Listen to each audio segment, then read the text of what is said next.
Now, of everything that we learned the other day at the 2020 Disney investor presentation, perhaps the most exciting was that Hayden Christensen would be returning to Star Wars and playing Darth Vader in the Kenobi series. And this amazing news was then immediately followed up by a rather curious statement from Kathleen Kennedy, who gave the presentation, when she said of the series that this will be the rematch of the century. Which then left myself wondering, and I'm guessing a lot of other fans who are watching and have heard about her remarks since, does she mean we'll literally see a rematch, another lightsaber duel between Darth Vader and Obi-Wan Kenobi in this series, a series that takes place roughly right in the middle of the 19-year gap between episodes 3 and 4, the two times we know for certain that these two have faced each other, and what I think we've always believed or assume are the only two times they've ever faced each other. Or did she maybe mean it all a bit more figuratively or tongue-in-cheek? Did she maybe mean some other sort of confrontation would occur between them? Not a lightsaber duel, but perhaps a battle of wits, one where Vader ceaselessly searches for Kenobi, which leaves Kenobi having to do something clever to stay hidden on Tatooine. Could this rematch then actually be some sort of cat and mouse game where Vader maybe thinks he starts to get a beat on him, but again Kenobi manages to elude him and throws him off the scent permanently perhaps? Could even Kenobi fool him into believing he had died somehow? And I do think there are ways this can sort of be done, which I'll get to a bit later in the video. But first, let's discuss the possibility of that literal rematch between them where we'd see them face each other in another lightsaber duel, which sure, at face value sounds like it could be amazing and awesome to see, but would it actually make sense? Does it fit with what the two say to each other in A New Hope? Or can what they say to each other maybe be construed in a way that makes another prior meeting possible? Because I do think everything there is meant to imply they haven't met since Anakin's fall in Revenge of the Sith. And to start here, we have to look at Vader's line when he senses Kenobi shortly after the Millennium Falcon is brought aboard the Death Star. And all he says is, "I sense something, a presence I've not felt since," and then he doesn't finish. He just sort of leaves his thoughts hanging and goes storming away. Which, yeah, that alone does kind of leave the door wide open about when he last felt that presence. And mind you here, I'm not saying I either love or hate the idea of another confrontation between them. I'm just seeing if everything in A New Hope makes sense or could be construed to make sense. And the first line certainly does leave that door open, as I said, though I do think it's meant to imply a presence I've not felt since he left me for dead on Mustafar. And if that's what Vader was thinking, it'd be a good reason to leave it hanging. He's not going to say something like that in front of everyone else there.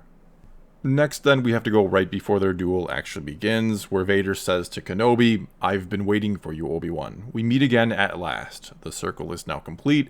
When I left you, I was but the learner. Now I am the master." And honestly, what he says here can already be taken a couple different ways, none of which make complete sense considering we've now seen Revenge of the Sith. Because Anakin was obviously not a learner or a Padawan learner when he left the Jedi Order. He was, of course, a Jedi Knight, but not a master, which could even be why he sort of says this. It could be him making a subtle reference about how the Jedi didn't make him a master, which he took as them not trusting him, which was part of what led to his fall to the dark side. Though he could also be saying that the last time we met on Mustafar, I was just learning the ways of the dark side, and I have since mastered them, which I think makes the most sense, even though realistically, this all comes down to George Lucas when filming A New Hope, not having everything 100% planned out in his head, which is fine, I'm not complaining.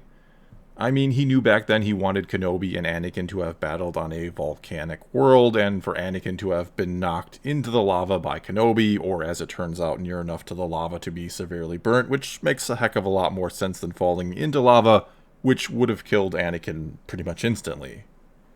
Again here though, this all sort of comes down to Lucas only having a vague idea of what happened back then or when filming A New Hope, which is why the things they say to each other are also pretty vague, which again is fine and is what it is. Things aren't always going to be perfect when you work backwards unless you're extremely meticulous with the continuity, and Lucas really wasn't. There are a few small things that don't line up between the prequels and original trilogy, but whatever. Either way, I do think what's said here between Kenobi and Vader doesn't leave a whole lot of room for another confrontation to have occurred between them, or one since Mustafar. In fact, I personally don't think it leaves any at all. They very much sound like they haven't literally faced each other since everything fell apart. And even though he didn't have it all mapped out, I also think Lucas's intent was that they hadn't met since the incident on the volcano planet, which again is all it basically was at the time of making A New Hope. Now, could they still, at Lucasfilm today, construe this scene in a way that leaves room for another encounter? I'm sure they can and will if they want to. The dialogue is, yes, again, rather vague and could theoretically be played around with, but I think the real question would be, what would another encounter between them accomplish for the story itself? And yeah, I get it, it would likely accomplish a breathtaking, show-stopping, and climactic piece for the series, one that could be and would look amazing and would be talked about for a long time. But what would it do for the characters and again, the overall story? Not saying there wouldn't be room for something on that level, but I just fear it would be more about wanting to do it for the visuals, not for the story. However, here, there is something else Vader says to Kenobi during their duel in A New Hope, which is, "You should not have come back." And that, coupled with that first line he says about a presence I've not felt since, I think leaves the door wide open for Vader to indeed be hunting and to almost find Kenobi. But Kenobi does something that leads Vader to believe he's been killed, and so Vader stops hunting him, which means Kenobi would think Luke to be safe. And with Hayden already confirmed to be playing Darth Vader to be back in the suit, I think it's safe to assume part of the show, will be about his hunt for Kenobi. And so a good resolution for the show, or one of them, would indeed be Kenobi somehow convincing Vader he was dead, which again means Luke is safe or safer. Furthermore, I do think you want some big stakes in this show, and to spice it up quite a bit with some action. I mean, I personally would gladly watch 6-hour-long episodes where the only thing Kenobi does is meditate and commune with Qui-Gon Jinn the whole time, and they talk about the Force and Kenobi learns how to become a Force ghost, and I do think there are other fans who would gladly watch that too, but a lot of the more casual fans probably wouldn't sit through something like that, or even 10 minutes of it, so of course you're going to add some action and adventure into this series. And don't get me wrong, I do think, or hope, that Kenobi learning to be a Force ghost will be a big part of the show, another one of those resolutions in fact, and that we'll see him commune with Qui-Gon, or trying to, but failing to, till the bitter end of course when he succeeds and the real training finally begins, but we won't actually get to see all that. And the reason why he's likely failing to commune with Qui-Gon is because he's still holding on to all this anger over what happened, and likely he'll think that anger is directed at Anakin and that he has to learn how to forgive him, but he'll learn in the end it's his anger towards himself for failing Anakin that he actually has to get over. And perhaps then it's all that anger or all those negative emotions and feelings that Darth Vader can still somehow sense through the Force. We've seen and been told before how strong the bond between Master and Apprentice is, and so how cool would it be to see Obi-Wan reach out through the Force trying to connect with Qui-Gon, but he connects with Vader instead, and maybe it's when Vader has the mask off, and we can see and hear, in a sense if you will, Hayden talking to Ewan. And so this encounter makes Obi-Wan afraid to try and reach out to Qui-Gon anymore through the Force because he doesn't want to accidentally connect with Vader again, because he's afraid that will let Vader know where he really is. He basically doesn't want to risk leading Vader to Tatooine and potentially to Luke. And so Kenobi cannot commune with Qui-Gon, he can't do his training and learn how to become a Force ghost, all the while he has to fear that Vader can still sense him and will find him, which could theoretically be a reason why Obi-Wan leaves Tatooine for a time.